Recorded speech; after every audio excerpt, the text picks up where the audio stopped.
Hello students, good morning. I hope everyone are doing good. Okay students, so far we have discussed about the first lesson, the earth in the solar system, and we are about to discuss the second lesson we are discussing. So due to the first test once again I am doing a revision. So just we'll go for we'll revise once again the topic, same topic, the earth in the solar system. Okay students, as we know that in first lesson in earth in the solar system we have discussed all these important points. So once again I will go through it. The celestial bodies. So what do you mean by the celestial bodies? Celestial means the heavenly bodies which is there in our galaxy, which is there in our space, like stars. We have many things, right? We have stars, we have other planets apart from planet earth, we have moon, and we have natural satellites of other planets, and we have asteroids, meteoroids. Yes, all these things is known as the celestial bodies, celestial bodies. So some objects it will shine in night sky. If you see in night sky, some objects will they shine. So all those shining objects which appears in space is called celestial bodies. So for example, star is also a celestial body, and we know that we have countless millions or billions of stars in our galaxy. Yes, and stars usually it emits a large amount of heat and light. It emit large amount of heat and light. For example, sun is the nearest star for us. Sun is the nearest star for the earth. So we have about 150 million kilometers the distance between the sun and the earth.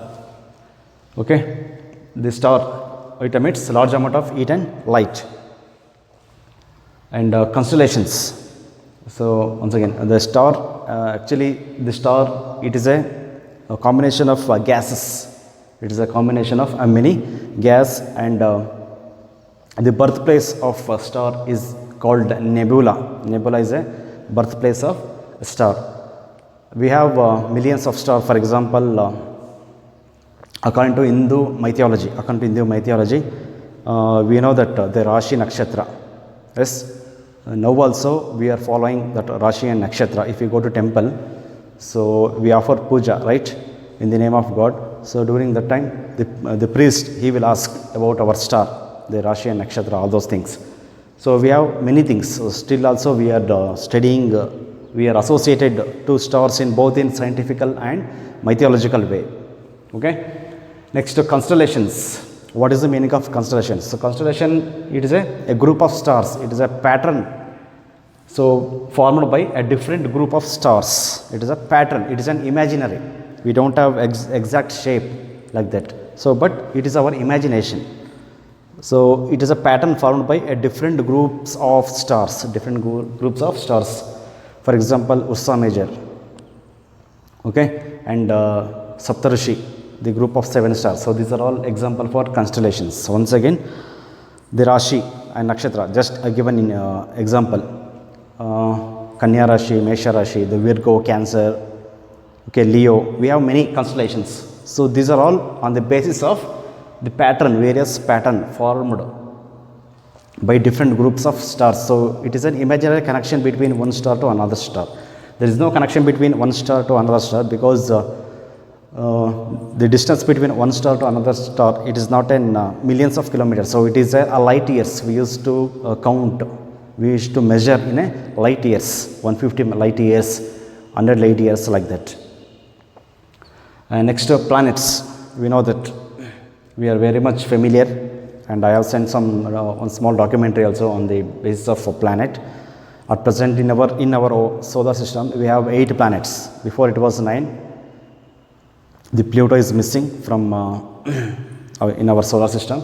So now we have 8 planets, and our home planet is Earth. Earth is our home planet. And we have 8 planets, and almost all the 8 planets have as its own orbit. It has a fixed orbit and revolves around the sun, revolves around the sun. And the life is not possible in all the planets. The life is exist only in planet Earth because of Earth as atmosphere and water. Because of these two things, so life is possible, life is exist in our planet Earth.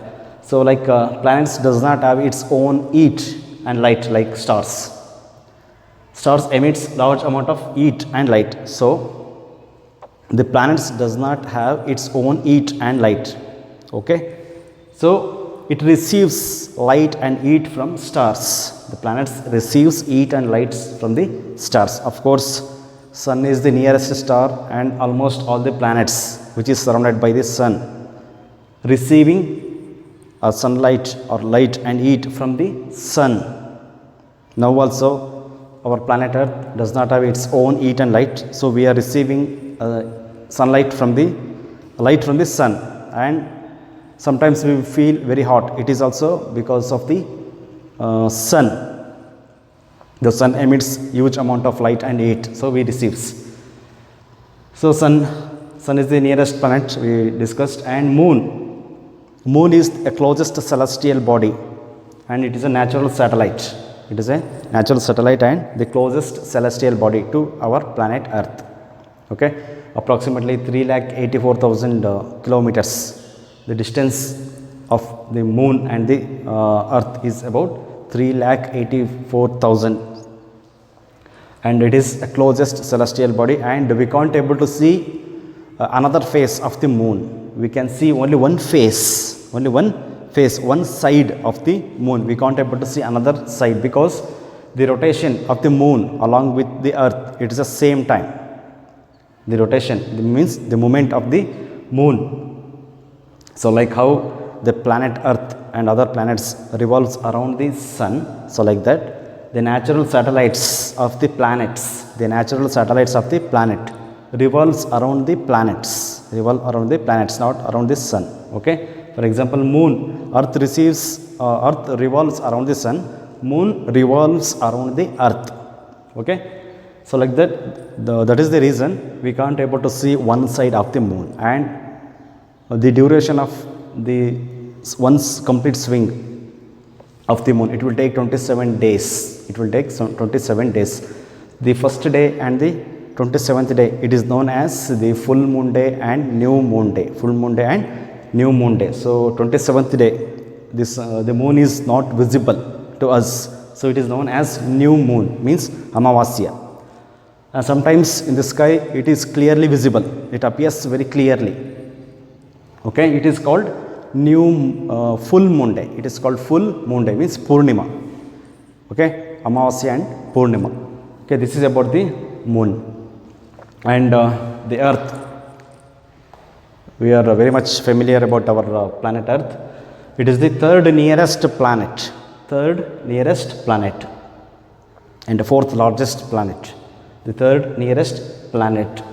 The life is exist in planet Earth. The life is possible only in planet Earth, and it is known as our home planet. As we know that the shape of the Earth is geoid. It is not completely around. So at the end means at the North Pole and the South Pole, the planet Earth is flattened. So that's why we use the term geoid. The shape of the Earth is geoid, and it is also known as the blue planet. Because the 77% of the Earth covered by water. So that's why it is known as the blue planet, because the reflection of the sky is blue. As we know that the reflection of the sky appears, the Earth appears blue in color. It is visible blue in color if we see from a space. And the oxygen and the water is present in planet Earth. That's why the life is possible, and it is a suitable place. The position of the Earth from the sun, neither too far or not too close.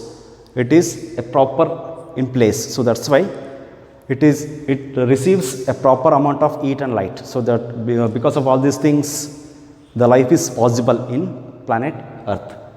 Just hold on, students. We will move further.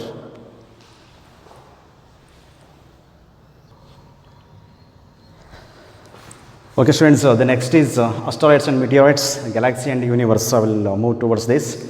We know that the asteroids and meteoroids, it is a small piece of a rock, a small piece of a rock. So asteroids and meteoroids are a small piece of a rock in space between the Mars and the Jupiter. We have a asteroid belt, irregular shape of a stones are also revolving around the sun. Okay, so in our solar system itself, so those are known as the asteroids and meteoroids, the small piece of a rock. So we can't able to see a big rocks, okay, a small amount of a small piece of a rocks, and some big in size. So we used to call pulsars. Pulsar means a big in size. A small and big irregular shape of the stone or rocks are known as the asteroids and meteoroids. So these asteroids and meteoroids also known as the celestial bodies. And the galaxy. So I think you people are familiar with the concept of galaxy. So it is a huge system of billions of stars. If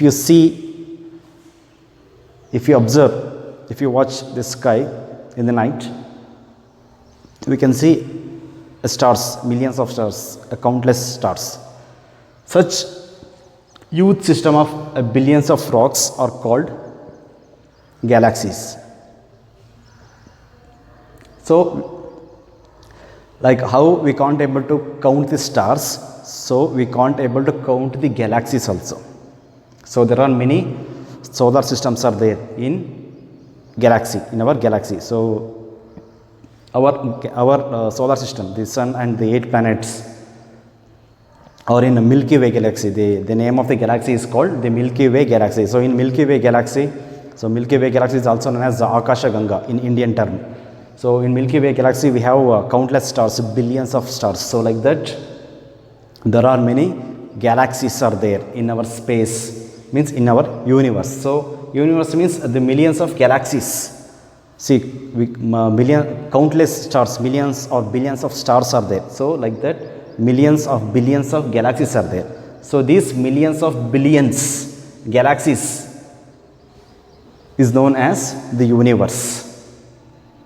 Okay, so we have more than one universe. We have multi-universe. We can't able to count the universe. Okay, so these are all known as the celestial bodies. So regarding this, we have given already the HLA and SLA also. Please go through once again. Please go through the given SLA and read the textbook also. So on the basis of the textbook and SLA, we are going to assign the questions for your first test. Okay, so you are going to face a first test. Okay, so I think this much is enough for you people. So all the best for your test. Good luck.